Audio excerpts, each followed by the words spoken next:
How do you put these friggin' boots on? Welcome to Marksplaining with Mark. I'm Mark, and today on Marksplaining, we're going to talk snowboard boots. We've been out at the hill, and we've seen lots of people with their boots done up improperly, even to help some people out. And today I'm going to show you how to do them upright. You got two different types of boots, lace and boa, and we're going to put them on and show you how to fit them properly. First boot we're going to start with is the Ride Lasso. It's a double boa boot. That is a twist lacing system with an interior liner that also has a lace to it. I'm going to put that guy on, show you how it works. All right, first you're going to start with releasing the boa by pulling it out. That releases the lace. Lace pushes forward, then lock the boa so it doesn't recoil in. The boa has a recoil system that pulls the lace back in for you. Go to the interior lace. You've got a toggle here that holds it tight. Pull it up and loosen those interior laces that are on the interior boot. Pull up on the tongue while you slide your foot down. Nice and easy. All right, now that we've gotten our foot in the boot, we want to make sure that none of our pant leg or our gaiter from our snowboard pants is in there with us. Just your sock, and then you're going to snug down the tongue on your shin. Pull up on your interior lace. You don't want to do the interior lace up too tight because it'll cut off some circulation in your foot and you'll get numb toes. Slide down the toggle to lock it in. This boot also has a little locking system on it for the toggle to help keep it in place. And away you go. Doing up the outer part of the boot. This one having the boa lace system, it has two boas. You lock the one in for your lower section, and on this boot, the lower section is actually the tongue, so it's gonna help pull the tongue back against your ankle to give it more support. Do it up till it's nice and snug. And then on your front one, this has the coiler system that I mentioned earlier. When you release this, it's gonna pull all the lace in, then you lock it down again and crank. Here we are, pop. Let go, it pulls it all in, pop it back in place, crank it down till it's nice and snug, and it feels comfortable the whole time, keeping the tongue against your shin as best you can, because you want that tongue nice and snug against the shin. So when you're moving your leg, there's barely any space. Now, take your gaiter from your snowboard pant. That goes over the boot, not in it, not up bunched around it or rolled up above your boot.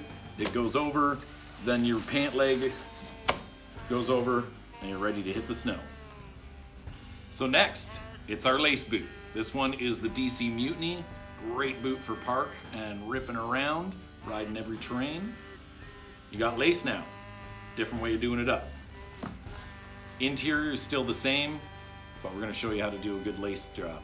So when you unlace your boot, you want to make sure you lace all the way down into the toe of the boot. So it makes it a lot easier to get into. Pull that tongue out.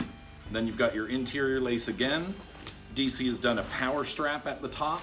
So you've got this power strap along the top that helps snug the tongue back against your shin.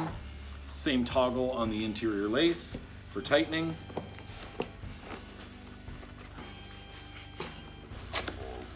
You want to get all that stuff, once again, nice and nice. You want to get all that stuff nice and loose so you can slide your foot in. Okay, now your foot's in the boot. You want to make sure the tongue is down tight around the ankle and shin. You got your power strap.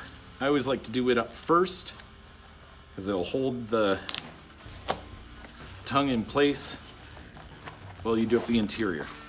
DC's put this nice tab here for snugging so you can slide back and forth and get it nice and snug around your ankle. Once again, slide your toggle lock down, lace goes in, and you're ready to go on to the next step. Next step, start with your laces. Just like a regular boot, start at the bottom, pull them up one section at a time, nice and snug. Nice and snug. Now there's a couple of different ways you can do your upper. Just pull behind as you get it around the lace holds, pull up, cross, pull up, and you can see it snugs the boot as you're going up. You get to the top, I double wrap, pull, and it holds the lace while I get my bunny ears. And there you go, locked and loaded. If you want it tighter and to hold better, you can cross once, cross back, take it to one side, lock and hold, and pull the other side.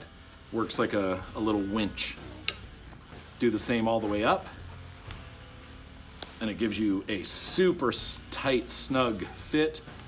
And what I like to do with this one at the top is loop down on the top one, pull it across, and now you're locked in for some heavy duty riding.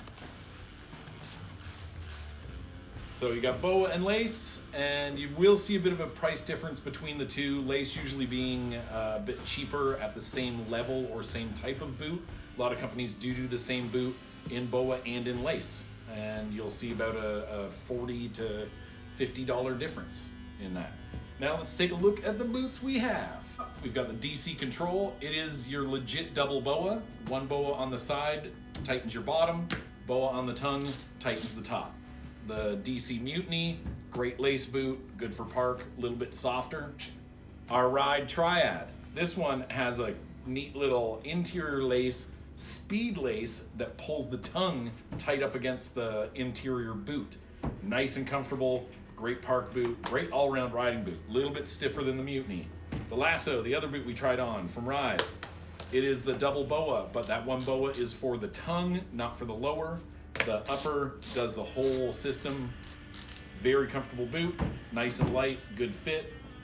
Then we have our ladies boots. Main difference you're gonna see in a ladies boot, it's lower in the calf or has a soft calf on it. Really helps fit a lady's leg into the boot. Ladies' calves tend to be a little lower on the leg and a little bit wider than guys. I don't know why, I didn't make us. But we have our double boa in the K2. Does it up, and our single boa, both with Intuition liner. Fantastic boots, really comfortable, very lightweight. If anything in this video you think you could pass on to someone that you think needs it, do so. There's a lot of riders out there that could use the help. And we'll be back with our next segment that will be bindings. That's been Marksplaining. Come see us and we'll help you ride better.